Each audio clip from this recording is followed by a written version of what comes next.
Okay, let's go ahead and get started. Again, I'm Melinda Kaufman. I'm the program manager for the USDA SBIR STTR program. And what I have in, excuse me, what I have in front of me are topic areas for phase one and phase two.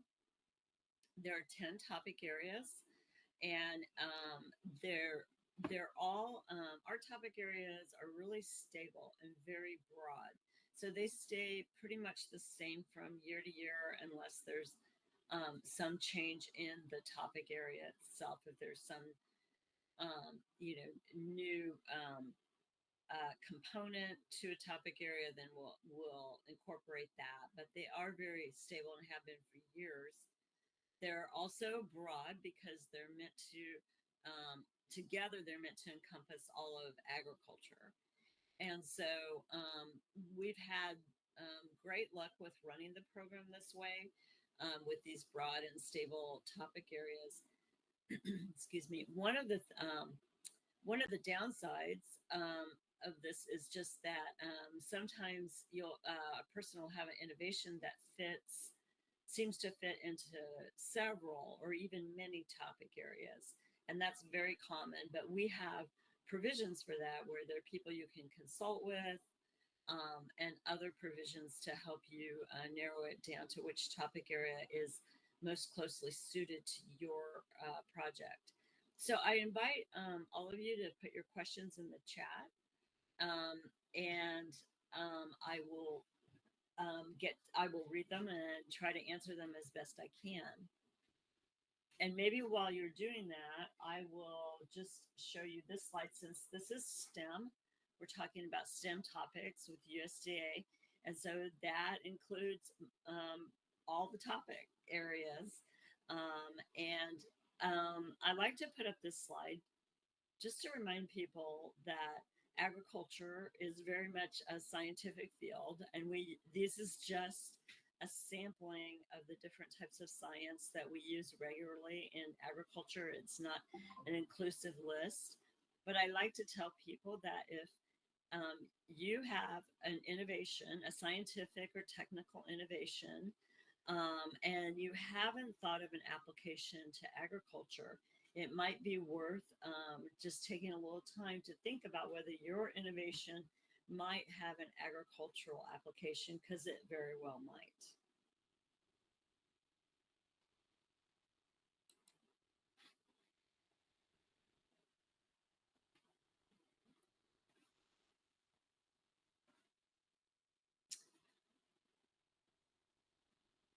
Would developing therapeutics for companion animals fall under USDA? Benjamin, that is a great question. Um, we do not include companion animals in the SBIR STTR program. I'm not sure if there is maybe a grant program within USDA. You know, USDA is huge. We have 100,000 employees and many grant programs, and I get kind of siloed into SBIR and STTR, so I'm not familiar with all the grant programs. But if I were in your shoes, I would probably spend some time Googling USDA companion animal grants. And if there's something, it should come up. And I'm sorry we don't do that, but we kind of try to, the line of what is agricultural and what isn't gets increasingly blurry, but we try to stick within agriculture as much as possible.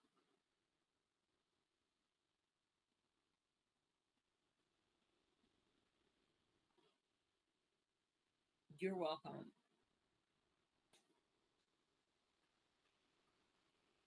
And you know, Benjamin, I don't know what kind of companion animal therapeutics for companion animals. I don't know if that includes like service animals, um, but you might look at NIH, um, the National Institute of Health. They may have their SBIR STTR program may have something. I'm sorry, I'm not familiar enough with all the other SBIR programs in their topic areas. Um, but that might be an option to look around there. At NIH, Health and Human Services under NIH might be a great place to look.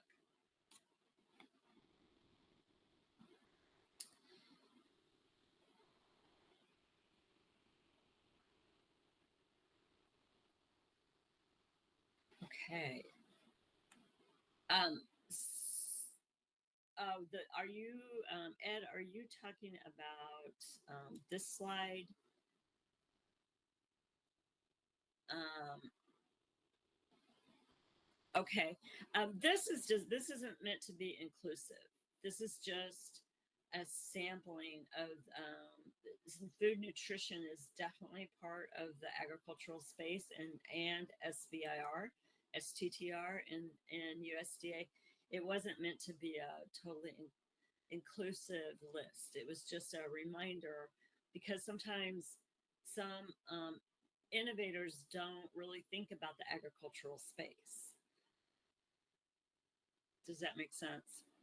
So our 8.5 food and nutrition is a very large topic area, and it would encompass, of course, absolutely nutrition in there as well as food safety.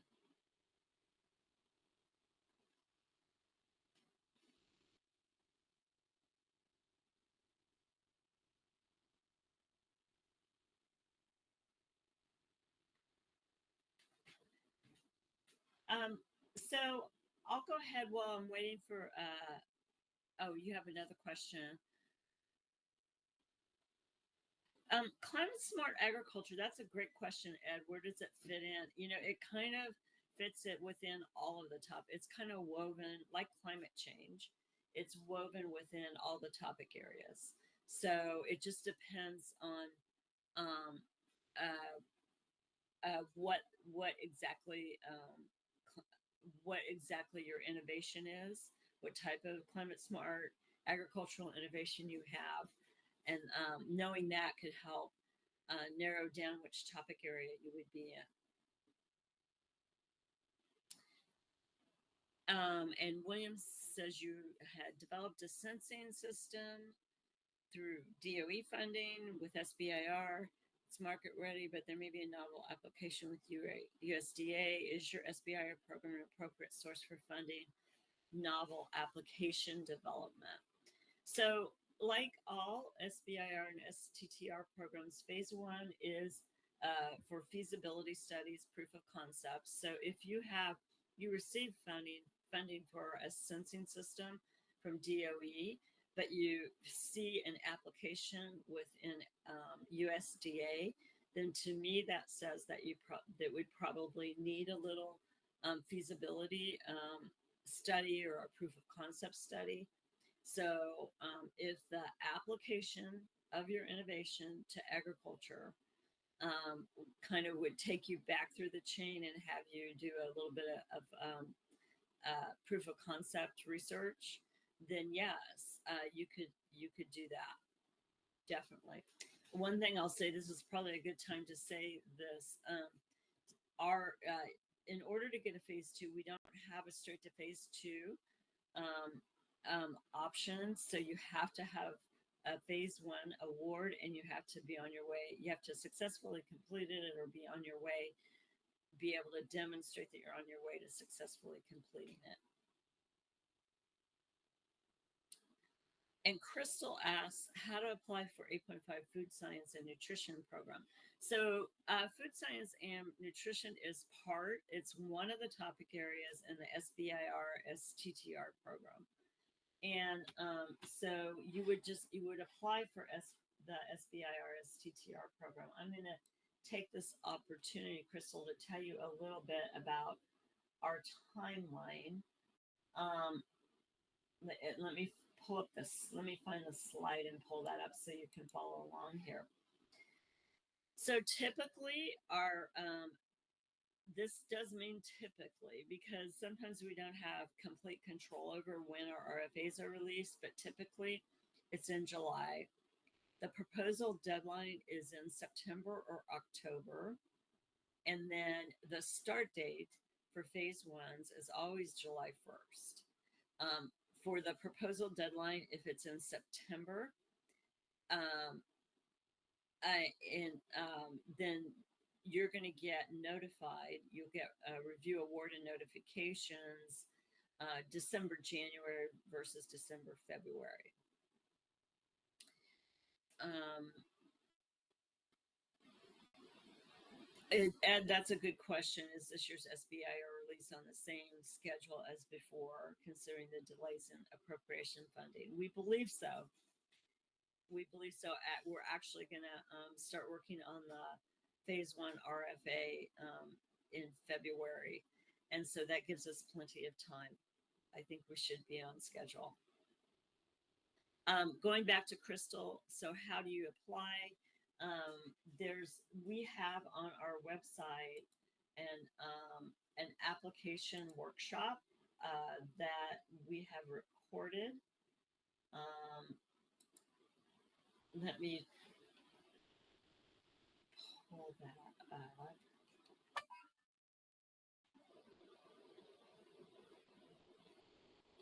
Just bear with me for a minute.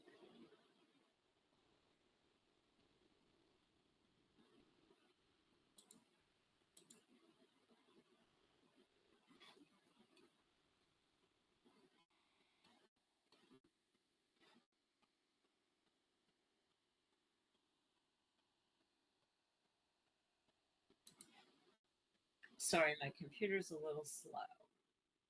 So here we go.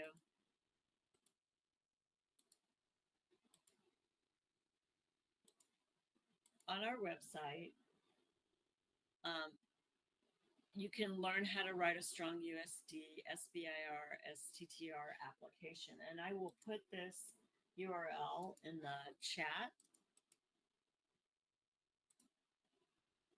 so you can look at that video. And the main page, I'm also going to put the main page of our website. Our website has a lot of information, and we're adding more all the time, and we're doing our very best to make sure it's up to date. I do believe it is up to date. You're welcome, Crystal. It's also want to use AI to manage the feral hog problem. That's a great idea.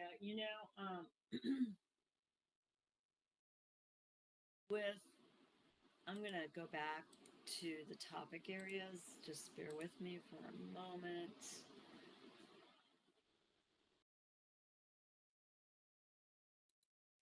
A lot of our AI innovations end up in 8.13 plant production and protection, but for feral hogs, um, that I am not exactly sure where that would go. I don't. It might go in animal production and protection, but not.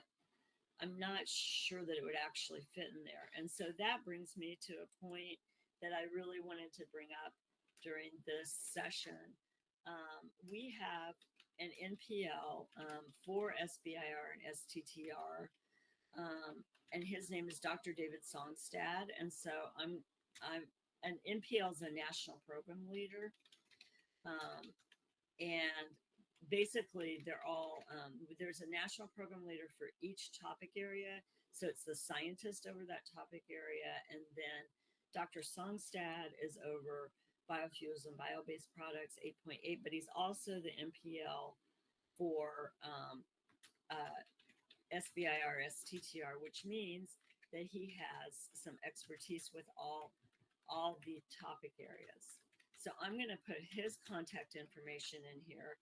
And if you're not sure, this is in general, if you're not sure where your particular innovation fits, which topic area, then my advice would be to go to Dr. Songstad, to send him an email and ask him for a consult. And he can help. He can't really advise you, but he can help illuminate the best fit for you with your innovation and and the topic areas. So I think those consultations are usually quite helpful. So I'm just going to finish putting his contact information in here.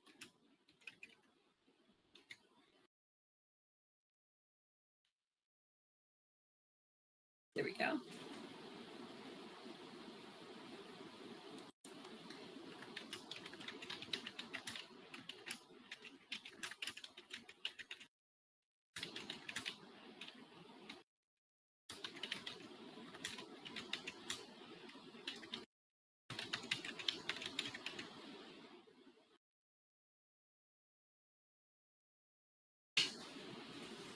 So another place where you on our website where you can find out look a little bit more at topic areas.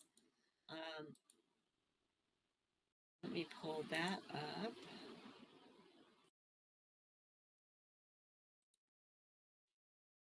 Is this page.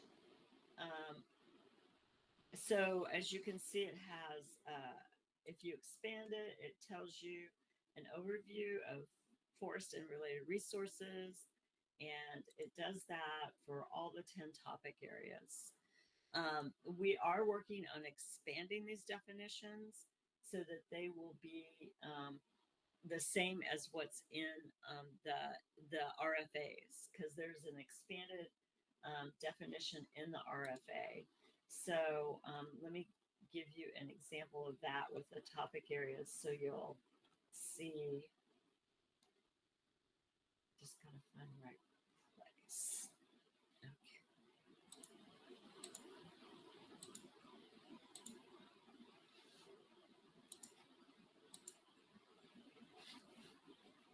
Let me make this bigger. Um, so this is our RFA from FY24. So it closed in September.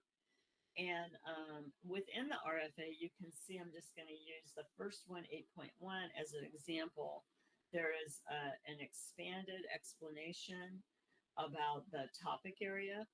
And under each topic area is these are research priorities. And these are, I do want to emphasize that these are examples for appropriate subtopics. So this also is not an inclusive list, um, but it will give you a really strong flavor for what the topic area encompasses. So these expanded definitions are really helpful, and you can get this by going to our website. Go back.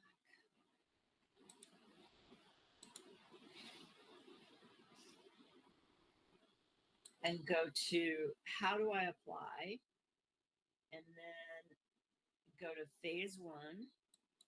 And this is going to bring up last year's RFA. And you can download it here. And while I'm going to really emphasize that you should be sure you apply to the RFA that is in effect. A lot of things, again, like the topic area, the expanded topic area descriptions, will probably be either exactly the same or very much the same if you download the RFA from last year. So that's not a bad thing to do so you can get more information. And Ed asked if there would be an issue applying for an integrated project to the AFRI Foundation, Applied Sciences. Special research scope, a proof of concept would be applicable to SBIR2. So Ed, you tell me if I am misreading your question, but if you have an innovation, for every project you have, you can apply to as many federal grant programs as you like with that project. The caveat is you can only accept one award per project, and it's a very serious penalty if you accept more than one award for the same project.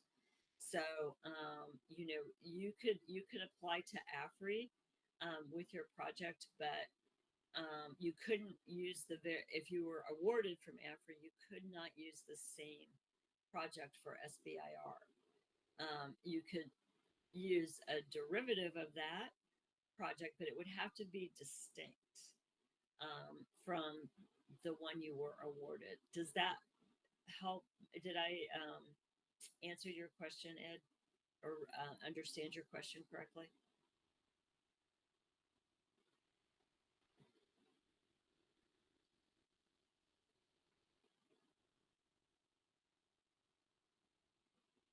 And while I'm waiting to see if Ed did that, we'll go on to Clarette.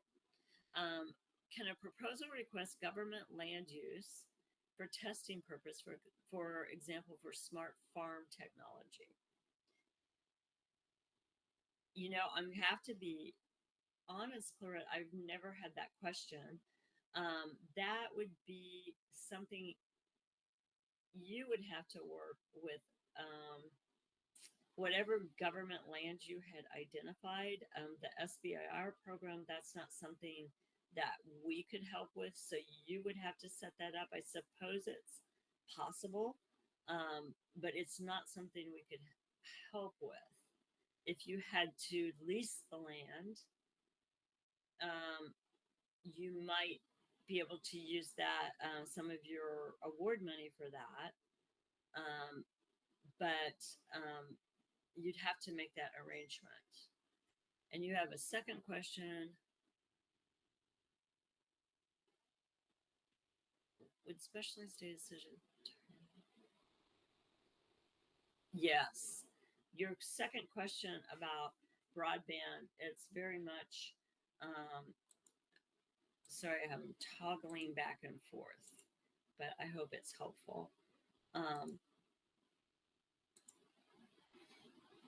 Yes, rural and community development, definitely broadband is a huge part of that. And so, as you know, broadband is a huge issue in rural areas. And the rural and community, I've emphasized that all of our topic areas are broad, but rural and community development is probably the broadest of all of them.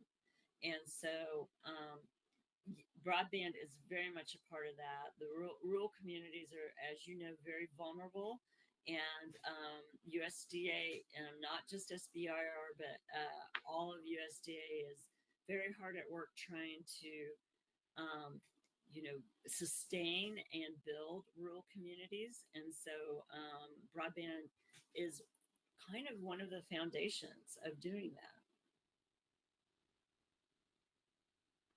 So that would be a good fit.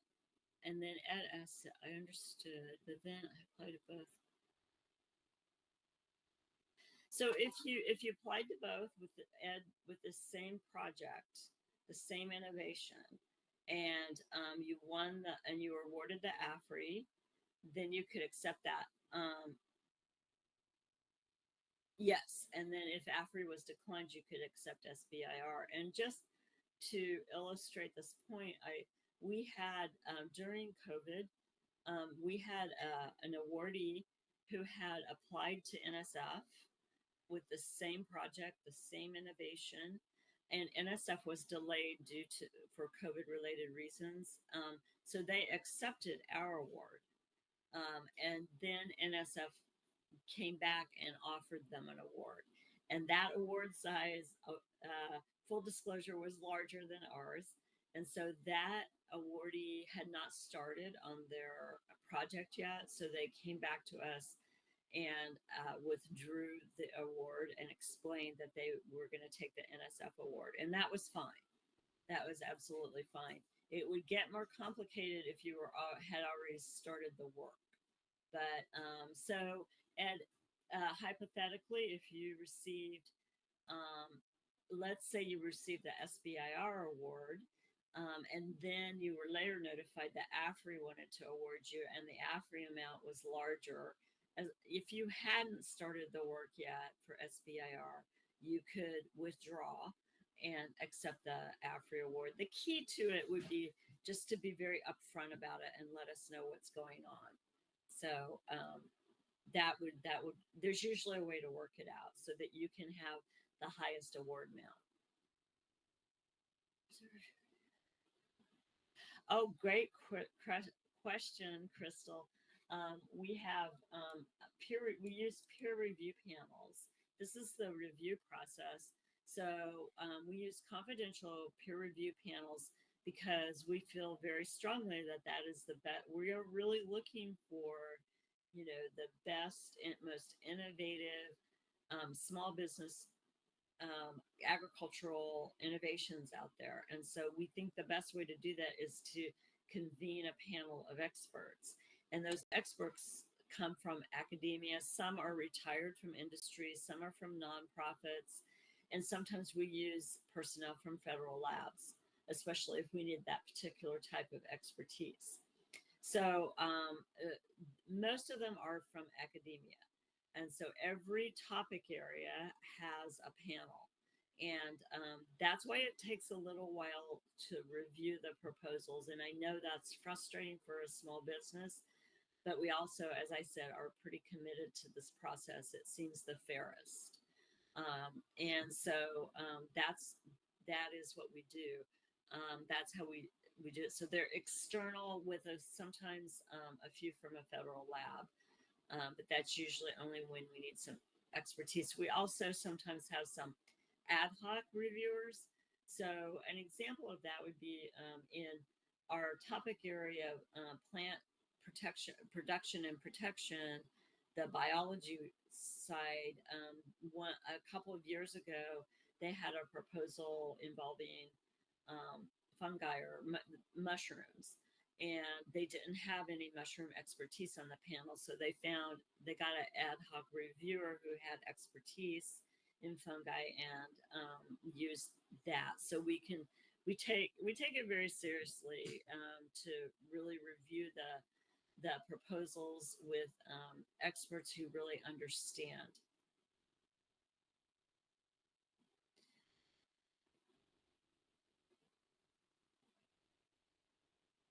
Does USDA oversee transportation of food products from farm to store and store to end user?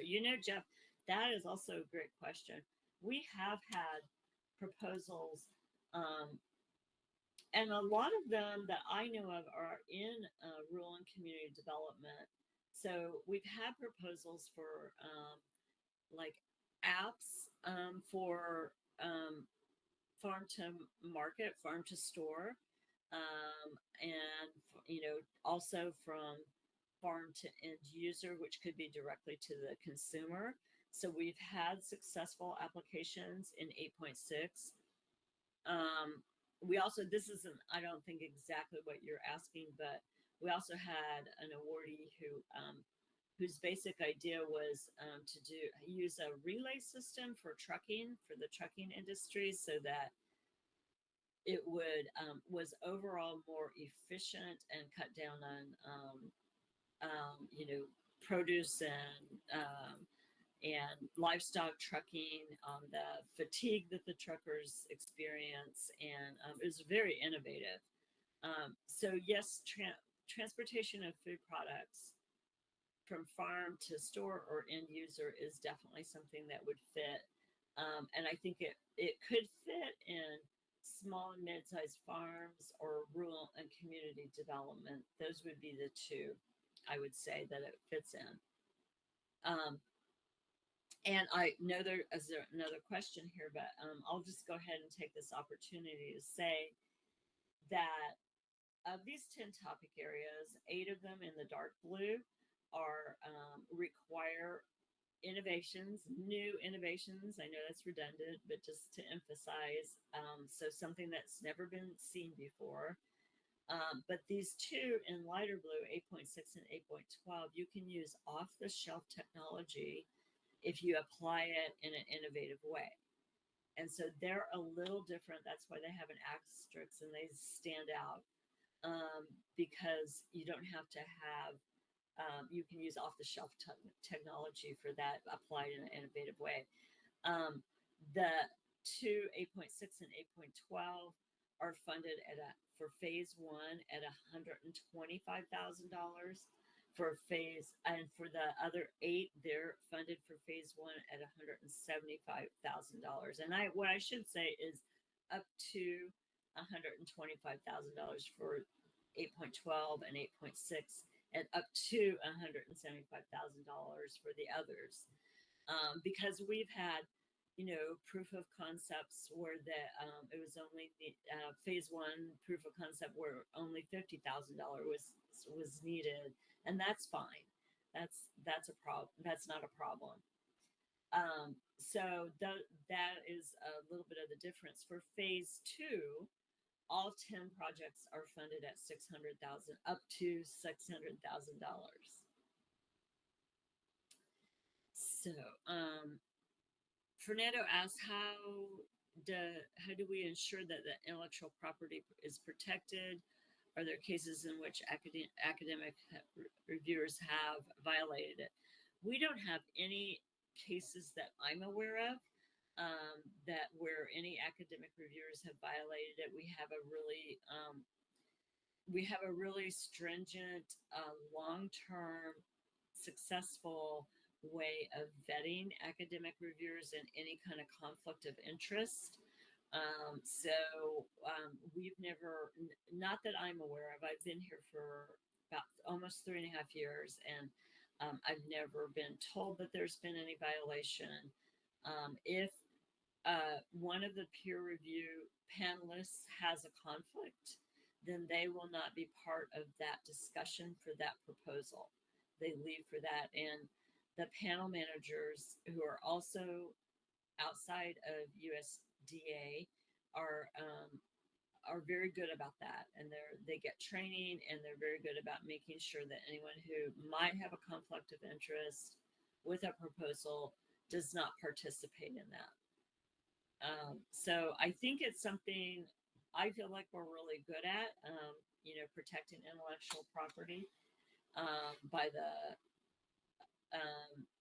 panelists. And then I'm just going to segue. I don't think this is exactly what you were talking about, Fernando, but I'm just going to segue into technical and business assistance. And this is true for all SBIR and STTR programs across the federal government. We provide technical and business assistance. And it can include, again, this is just a short list. There are many things that can include anything that involves commercialization of your innovation, will probably fit into technical and business assistance, called TABA or TABA. So that is what we do. And this is, again, these amounts are true across the federal government. For phase one, you get 65. If you request technical and business assistance, you get $6,500, and that is used to develop your commercialization plan. So, as probably many of you know, um, phase one Phase one is very focused. If this is research and development, it's very focused on research and development. But the other part of SBIR and STTR is commercialization. And so in phase two, those are more balanced. You're doing about as much commercialization as you continue the research and development that you need to do. And then phase three, which is not funded by the federal government typically, is commercialization, primarily, and very much commercialization. And so you find outside funders for that. So in phase one, when you apply for phase one, in your proposal, you can just kind of, I always advise people just to touch on the commercial potential. It isn't the biggest part of phase one, but it's good in your proposal just to address it, what you envision of how it will be commercialized, how you'll get it to market, how you will maintain it in the market once it's there. And so just touching on that, but really focusing on your proof of concept in phase one. So that $6,500 is to help you develop a much stronger commercialization plan. That this money for TABA services is not part of your budget. It's something that USDA pays for. It's something that all SBIR programs pay for. So essentially, it is free to you. It is a free service to you. Then in phase two, you can get up to $50,000 for TABA, for technical and business assistance, and that is actually to get your product, your innovation out there in the market, to start those wheels turning. So if you receive TABA services from another agency, yes, you would still. So let's say, Ed, just hypothetically, and tell me if I'm wrong, but if you had one innovation, say with NSF, and then you had another innovation with us, with USDA, you could have, yes, you could, and you had them concurrently, you could still have TABA services for each one, because each one's probably going to enter the market a little bit differently. So we're just, a big part of SBIR and our STTR is pushing those innovations into the marketplace, so they just don't get stuck in the research and development area, and they get out there to the American public and eventually to the world. So, yes, the answer, that was a long winded answer to your question. Yes, for each distinct application, you can get TABA services. And just think about it this way: you're going to, for just looking at phase one, you're going to be writing a different commercialization plan for to apply for phase two for each innovation that you have. So yes, it's per innovation. Jeff, we can you if you go to, I'm going to put this in here for the presentation. Um, if you send an email requesting the presentation to sbir@usda.gov, we can send the full presentation.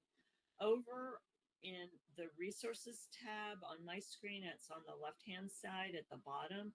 There are slides. I believe these are a shortened version. They're what we call a reverse pitch, and so you can get those from there.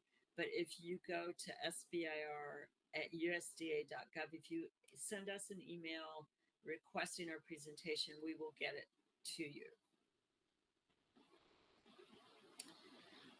Are there examples of commercialization plans available? We do not have examples, but if you, I imagine if you Google SBIR commercialization plan, you could find some. And then if you work with a TABA provider, they will have examples of commercialization plans. They may even have some on their web. There are TABA providers that's what they do. That's all they do. So there are companies that do that. And so you might just Google them and see what companies come up, and they may have an example of a commercialization plan on their website. I've never actually checked that out, but I wouldn't be surprised. But I do also want to be clear that with TABA, you can pull together your own TABA if you'd like to. So, for instance, recently I noticed an awardee had a TABA plan that included part of the money was going to plan to go for I think it was a marketing plan or customer discovery. So they were going to use a marketer. They were going to hire a marketer, and the other part was going to go, I believe, to intellectual property. So they were going to use an attorney for that.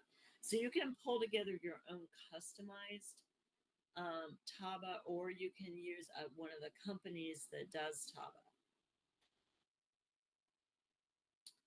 To phase one, Fernando, I'm back to you. Oh, wait a minute. Would phase one and or phase two apply for clinical studies? For humans, usually not, although I will say that I think it has happened in food science and nutrition. I think that has, I think there have been some human clinical trials in food science and nutrition, and you,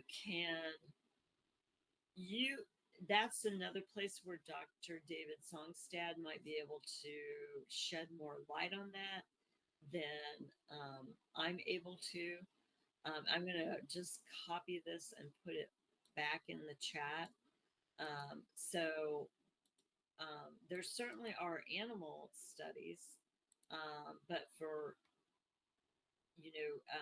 human studies, it would probably fall within food science and nutrition. I think there have been some studies, some awardees that did studies around maybe infants or adolescents, and I'm not sure if I'm remembering correctly, but I would check that out with Dr. Songstad. Um, and then Fernando, you said revise do phase one and phase two includes support for clinical studies or collaboration. Would collaboration with NIH be possible? That's a great question. Right, we don't really have a vehicle to collaborate with NIH or any other SBIR program. That I'm not saying we won't have that in the future, but I guess it depends on what type of collaboration you're talking about. So while we don't have a clear avenue for that, it's it's not impossible that you could put together a proposal that would um, include NIH in some capacity. So that, Fernando, is something that you might want to get a consult about. What you just expand on that idea of what role NIH would play, and we could get you a better answer.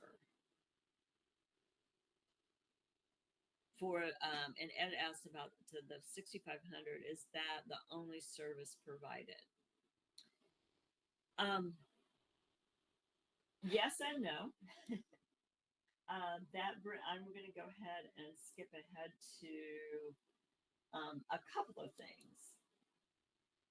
One, there are all kinds. I don't think everybody knows this, and so I'd like to try to go over this every time I have an audience.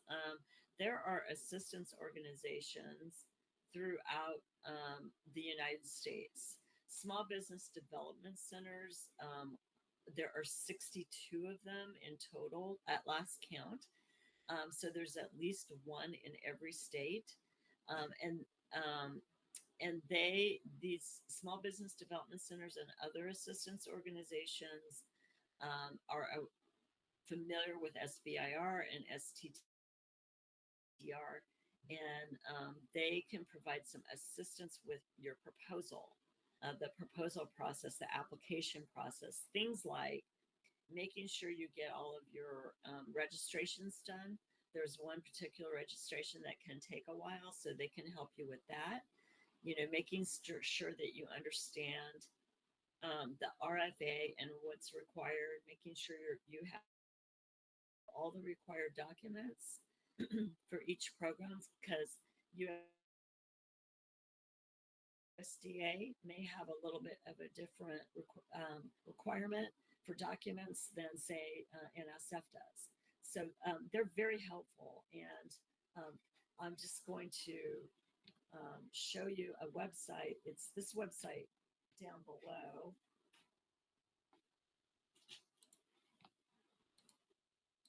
Because I think it's really a great and helpful website.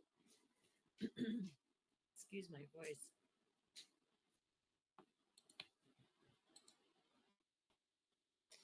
So this website is on the SBIR.gov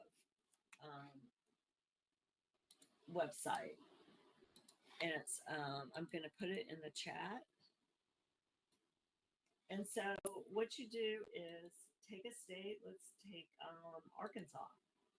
And the drop down list, just pull it from the drop down list, and it will show you all the different assistance organizations. So they're FAST programs. FAST programs provide grants for socially and economically disadvantaged women, um, those types of grants to help you get a proposal written for an SBIR or STTR grant. There are things called growth accelerators. There are organizations called incubators. There are APEX. There are all kinds of assistance organizations, and they really are there to help SBIR and STTR applicants. And it's really a great thing. And so I like to make sure people are aware of that.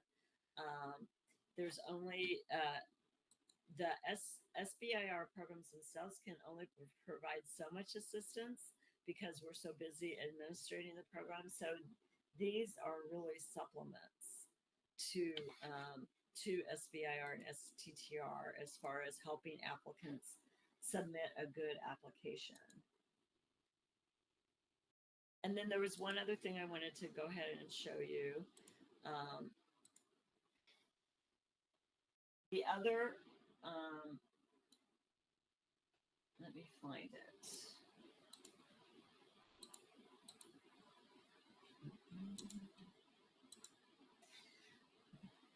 This is another advantage that you have is it's a cooperative and research and development agreement or a CRADA, and you get an actual advantage with this. And the way that works is that if the panel deems two proposals as equal in merit, and one has a credit agreement and the other does not, the one with the credit agreement automatically gets that place in the ranking system. So that is the advantage it gives you. But there are other things that are advantageous for a credit agreement, and that is well, what it is trying to find a match between your innovation and a federal lab that is working on something similar or working on that topic or that type of innovation. And so, if a match can be made, then you get to use their lab facilities, you get to use their lab equipment. It's no cost to you. The only thing you have to provide is if you need a piece of lab equipment that they don't have, then you have to pay for that out of your award money.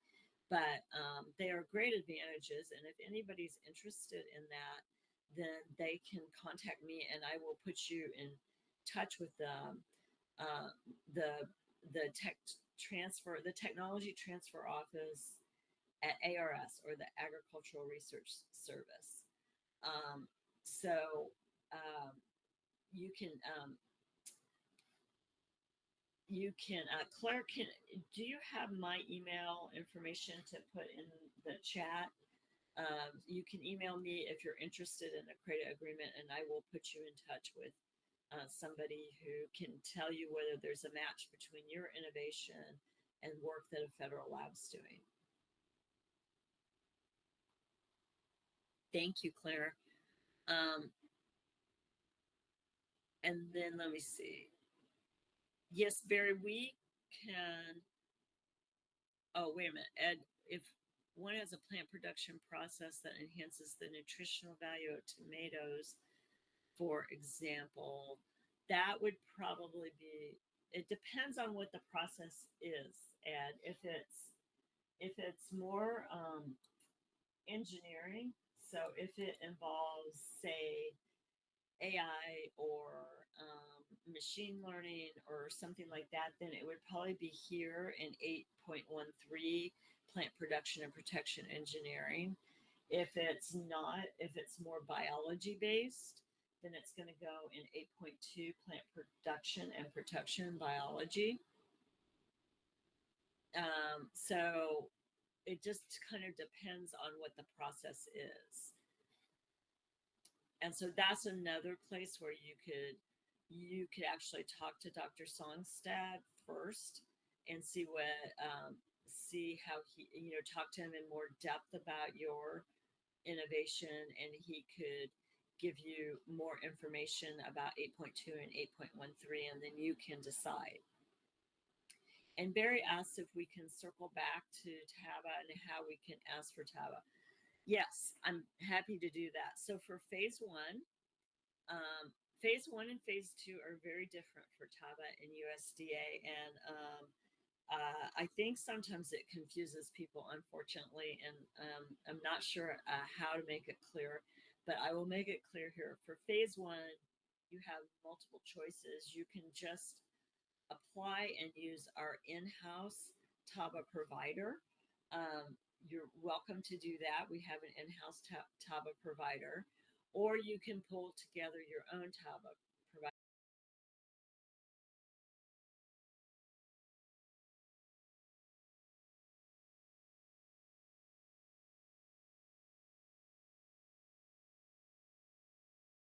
You talk to them and they agree that they will provide TABA services, and then you need to make it part of your budget. Or you could, like I was talking about before, you could pull together, um, a service that will help you write a commercialization plan, maybe a marketer that will help you write a commercialization plan for phase one with that $6,500. And you would put that would have to come in with your application. Otherwise, you can use the in-house TABA provider. Now, for phase two, it's completely different. Have to you have to set up your TABA. We don't have any in-house provider for phase two, so you have to set up TABA services with your application. I hope that makes it a little clearer. Um, let's see, Susan. Where do I find it for socially? Are they?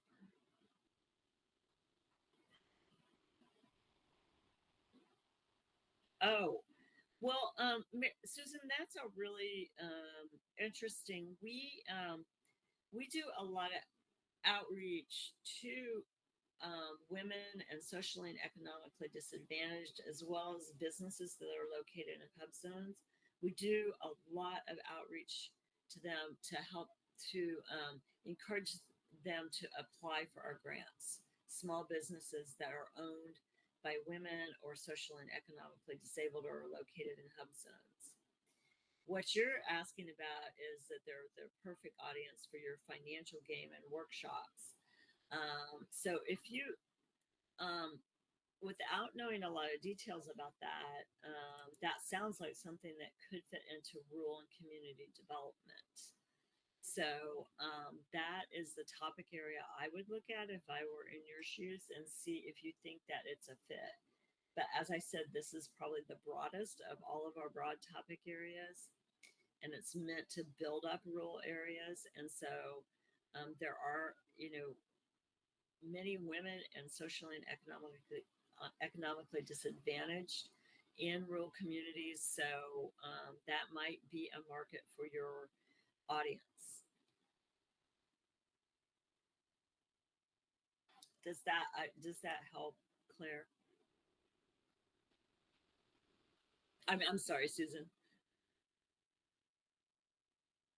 Financial game workshops that can deliver remotely. Yes, yes, we've had not exactly the same, but similar things in awarded in 8.6 rural and community development.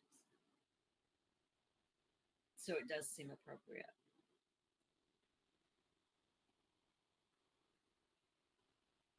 And you can, Susan, since this is a good example, since you kind of know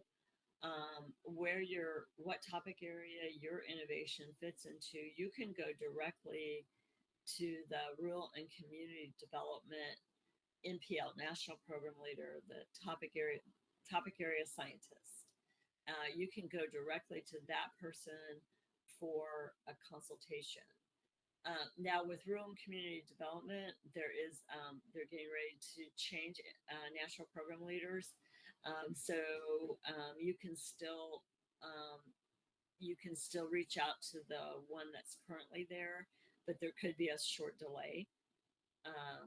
And if that's the case, you can also talk to Dr. Songstad about your idea and get a consultation that way until there's a new national program leader in rural and community development. But I would encourage you to reach out. And Lawrence, yes, very interested in any such federal lab, special ed.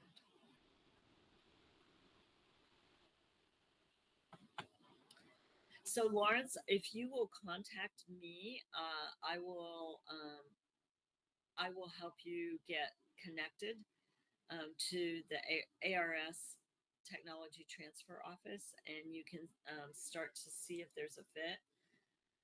But with those credit agreements, it is good to start on those. Like now would not be too early to start on them because you can't you can't wait until a week before you apply to start on a credit agreement.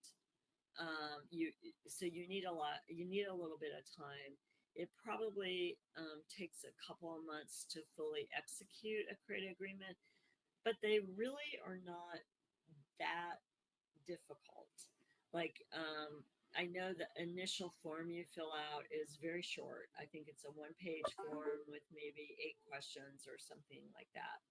So it's not as onerous as a lot of federal processes are, but I really encourage anyone who thinks they might have a CRADA project to start early. And again, Claire put my email in there, and if you're interested in credit agreement, contact me and I'll make the connection.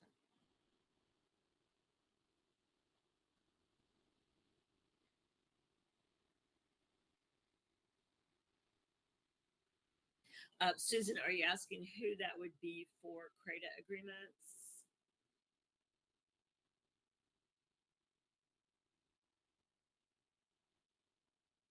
I'll wait for your answer.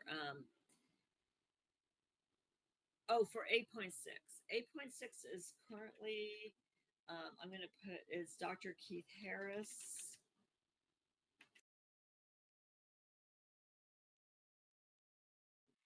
Let me just double check that that is his. Most of our emails, just so you know, are just our name, a dot between our first and last names, and then at USDA.gov. But some common names have to have are a little more complicated than that. So let me just double check on um, Dr. Harris's email address real very quickly. Yeah, it's that. It's just Keith.Harris at USDA.gov, and that's for 8.6.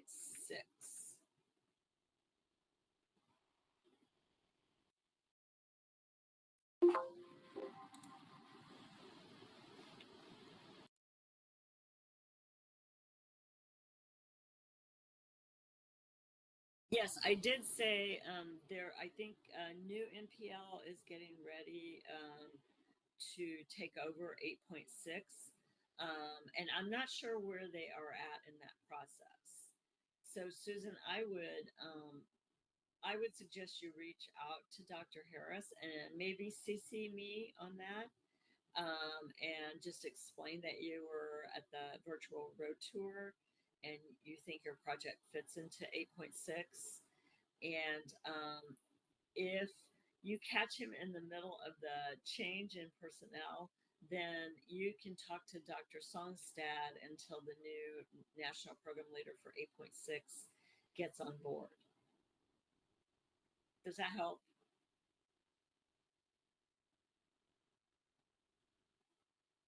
Good.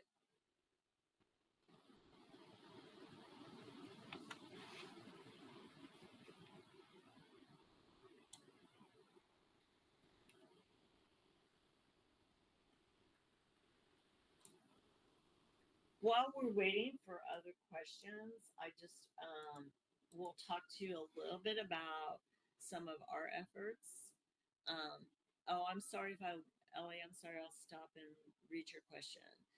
Um, are funds available for real estate development projects in rural areas? You know, there aren't the as SBIR and STTR funds can't be used to actually buy real estate. If you have a project, if you have a project that is about real estate development and the innovation um, there are big restrictions on buying land or buildings. So I'll say that. But uh, if you're talking about real estate development projects that doesn't require purchase of land or buildings, then it could be a fit probably in again 8.6 rural and community development. Yes, yes. So if it's kind of um, an innovative idea about how to do that, how to develop communities within rural areas, and it doesn't require purchase of actual land or um, buildings, then that would probably be appropriate for 8.6. And I apologize if some questions. Thank you for reposting that, Ellie. I'm sorry if some questions got lost. Yesterday we had two staff, and so one could always kind of monitor the questions, and it's a little trickier with just one. Um, and that said, Jeff asked if USDA has open topics. We don't. The answer to that is yes and no. Our 10 topic areas are so broad that we consider them open topics. I mean, you have to be within the topic area, but since we designed our topics to cover all of agriculture, then overall it's open topic because you can, I don't know that we've had an agricultural proposal, innovation proposal that didn't fit within one of our topic areas.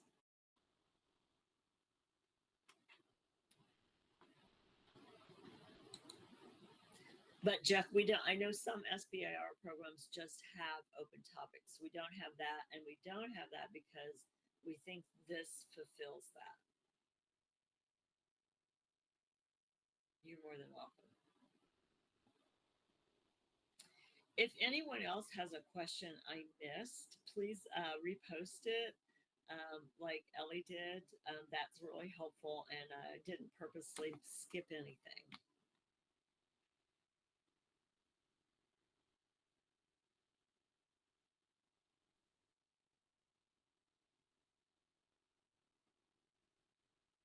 So while we're waiting for more questions, I'll go ahead and talk a little bit about, and this isn't just at USDA, this is again SBIR and STTR, but this is new. This was the last year was the first year we had STTR, and so a lot of the SBIR. I think there's 6 of the 11 SBIR programs that have STTR also.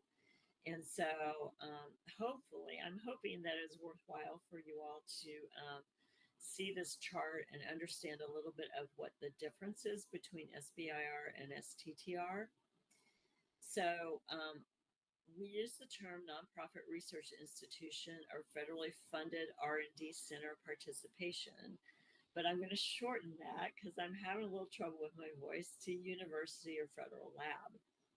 So, with SBIR, we encourage you to do that. You don't have to partner or subcontract or consult with a university or federal lab, but we encourage you to. It's your choice. With STTR, you must.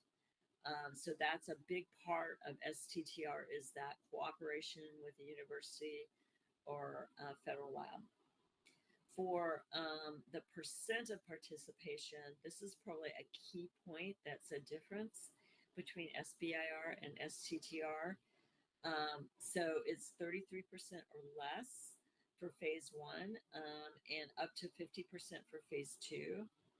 For STTR, you have a little bit more. You have 30 to 60% for your subcontract or consultation with a university or federal lab for both phase one and phase two.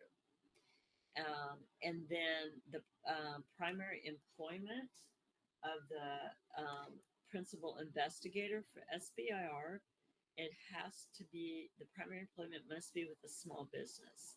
So that means if a university staff, a professor, or even a graduate assistant, they have to cut back their time at the university for the duration of the grant to um, to have an SBIR grant. And one of the advantages of STTR is for university staff is that they can be employed either at the small business or the university.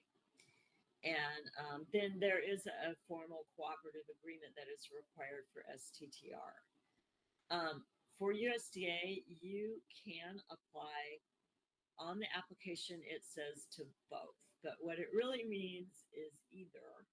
So you can structure, if it suits your project, to structure it so that your amount of participation on the this line, oops, on this line, your amount of participation is between 30 and 33%.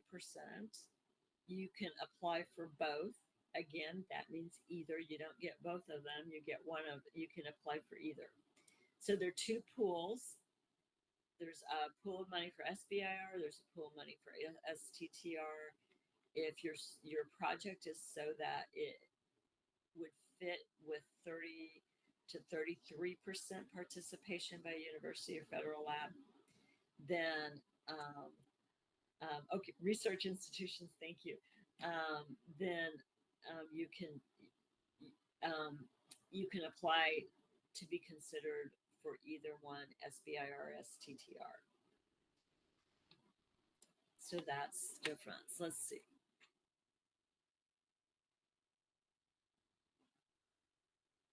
And Garrett asks, are there any resources for small business who mainly only have a private sector network to match with resource institutions? I think this is one where I should probably try, Garrett, if it's okay to bring you on stage so you can.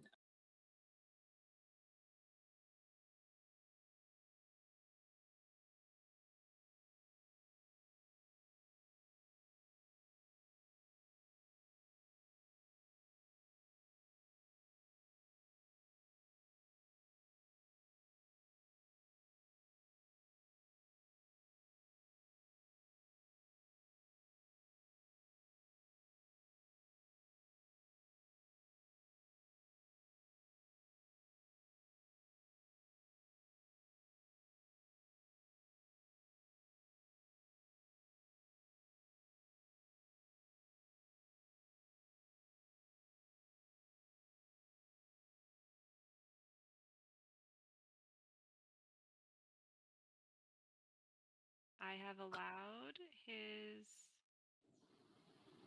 ability to come on. So Garrett, on the top right, if you want to click that you'd like to come on stage, you may.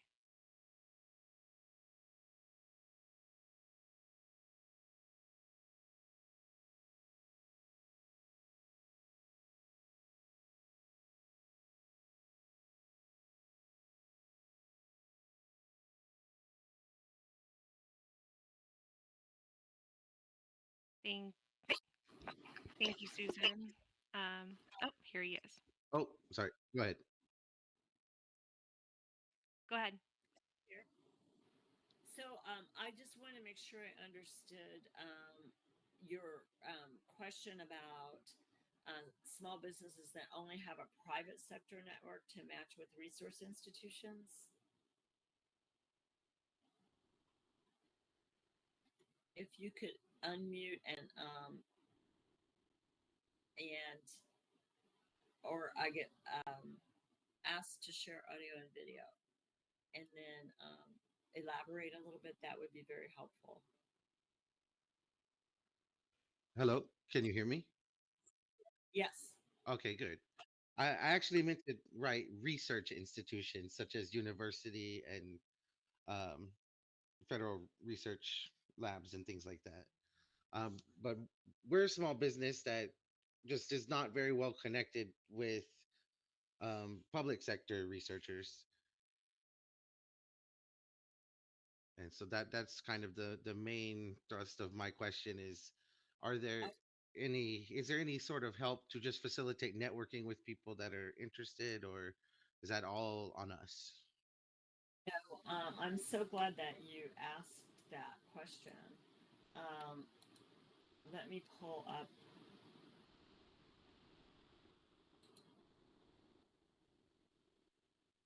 I'm sorry. I'm trying to find the slide. We work with. Um, we contract with a company for outreach to women, social and economically disadvantaged, and a hub zone, and they do some matching. So they can help, like, to match a small business. For instance, the easiest example of this is um, to is so I'm trying to do too many things at once here.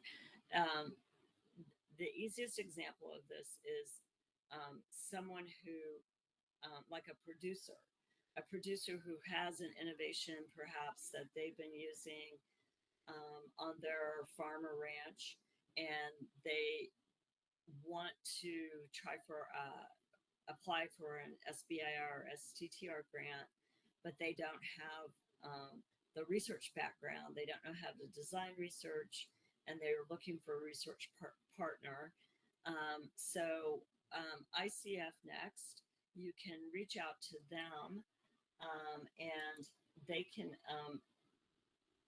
help you um, find some partners. You also, I don't know, you might be interested that did that Garrett, that CRADA agreement, did that, looking for some partnership with a federal lab, does that interest you? Does that resonate with you at all?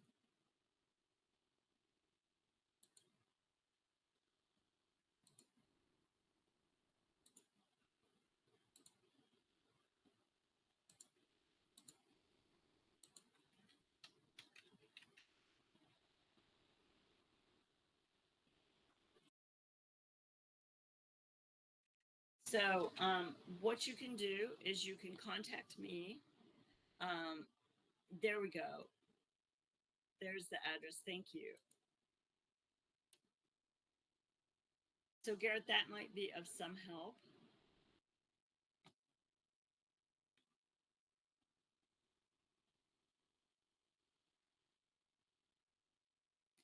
Um,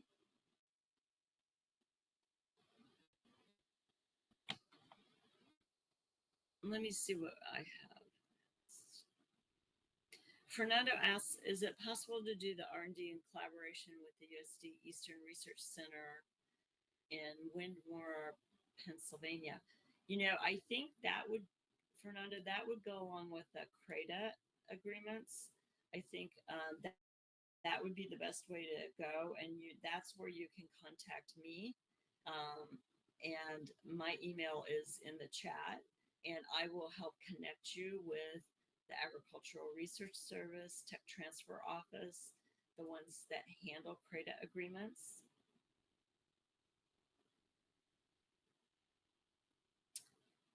But that is I can't guarantee it, but that is a possibility.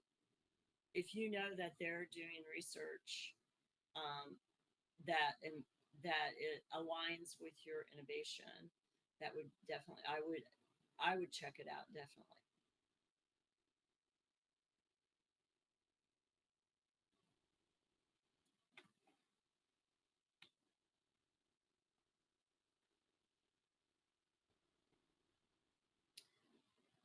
So for matching a small business, matching their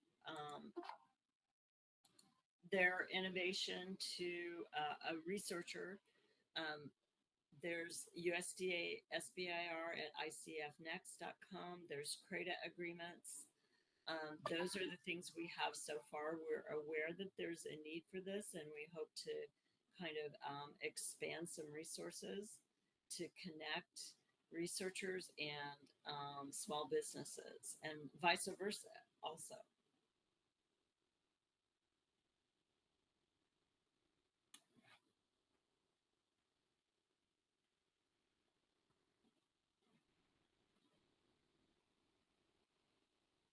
I'm so glad that that's helpful. Oh, Nate, does USDA ever award 1 to 2 person companies? No, that's probably the bulk of the companies that we do. I think the term for them is micro companies. So I would say that a large portion of the companies we award are under 10 people. I think it's the majority. So yeah, small businesses are very. Um, I know you're very fragile for one thing. We understand that, but you're also very nimble. And so we really encourage people, very micro businesses under 10 people to apply. We want you to apply as well as anyone under 500 people that is a small for profit business that has an agricultural innovation.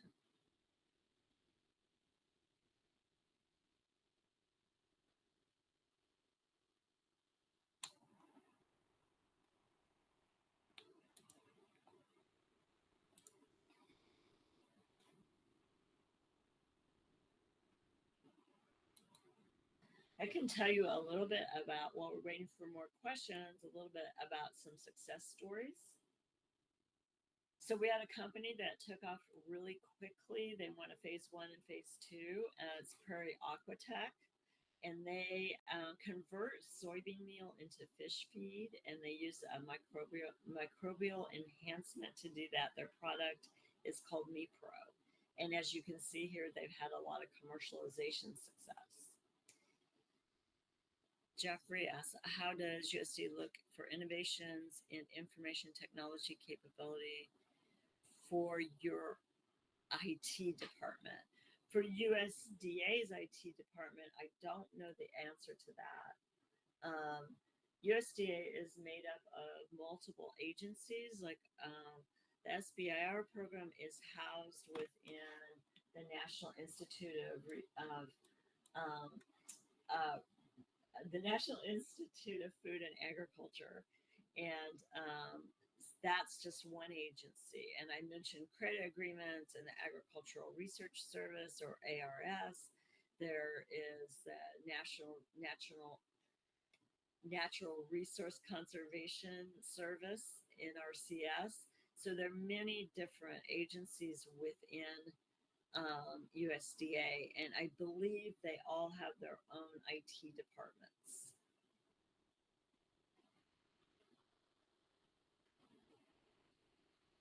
Oh, thank you, James, for reposting that. So the next RFA will be published somewhere around July. It will be in the summer. It will be oops. I will show you that. It will be here's the timeline. It'll be usually around July, so it could be anywhere from late June to the first week of August. But we usually shoot for this July deadline, and then the proposal deadline will be in September or October.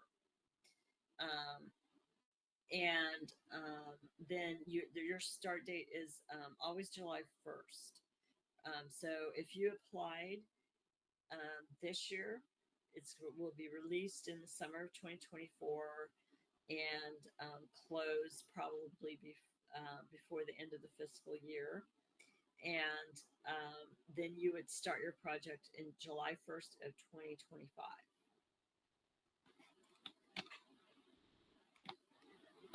How many people apply for USDA and how many are awarded? That varies. One year we had over 700 applications, but I would say about 525 applications per year is probably a good average. I don't have it quite off the top of my head.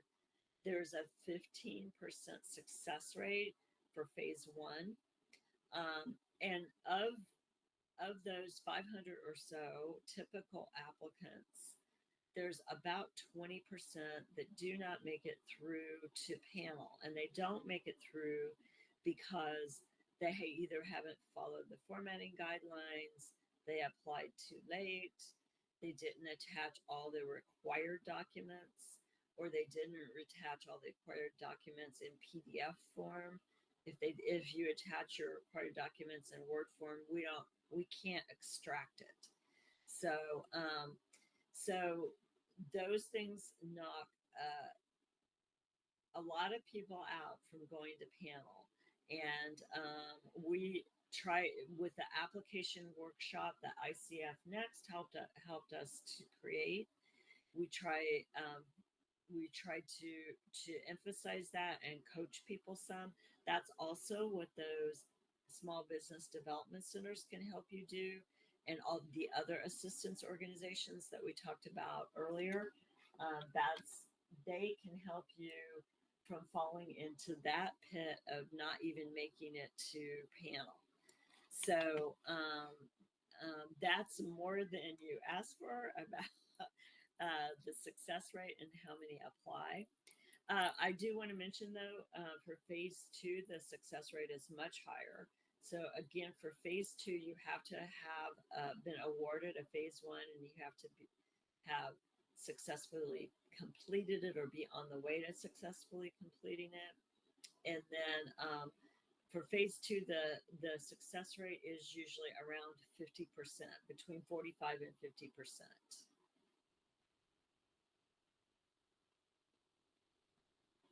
How do you, Jeffrey asks, how do you recommend we connect with the IT departments you mentioned for small business solutions? You know, I really don't know how to do that.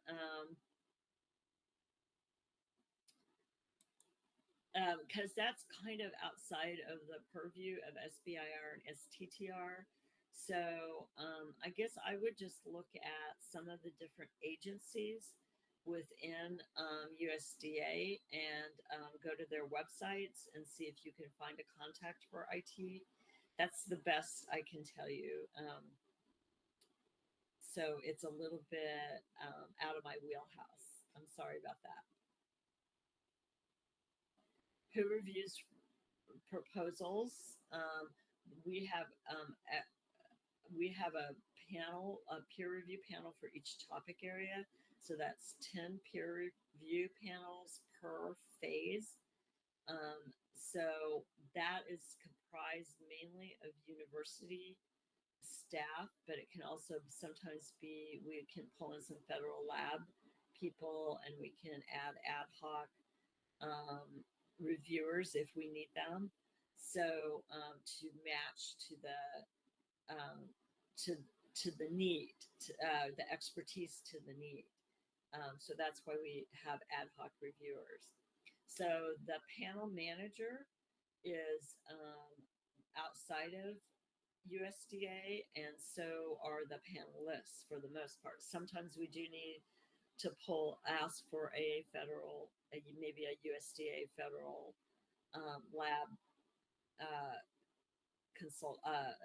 panelists if we're missing that piece of expertise. But by far, it's made up of university official, university staff, sometimes nonprofit staff, sometimes retired industry.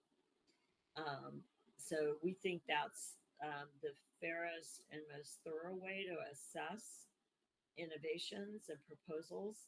And so that's the way we do it. And we think it works pretty well. If you make it to, Tom asked, if you make it to panel, are you guaranteed that your proposal will be discussed and reviewed? It will definitely be reviewed. If the reviewers, there are 3 reviewers per proposal. If the reviewers um, um, do not think your proposal needs to be discussed, it will be triaged. And understand that, please, in context. So sometimes we have proposals that are 2 pages and didn't follow the actual proposal narrative is 2 pages and didn't follow the guidelines in the RFA and didn't hit the points the RFA very clearly spells out. And so that proposal probably would not be discussed in panel. The panel would probably choose to put it in what we call triage.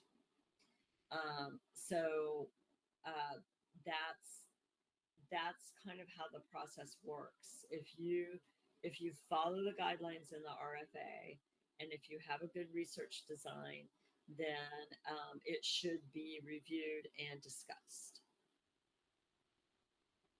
and ranked. Does that help, Tom?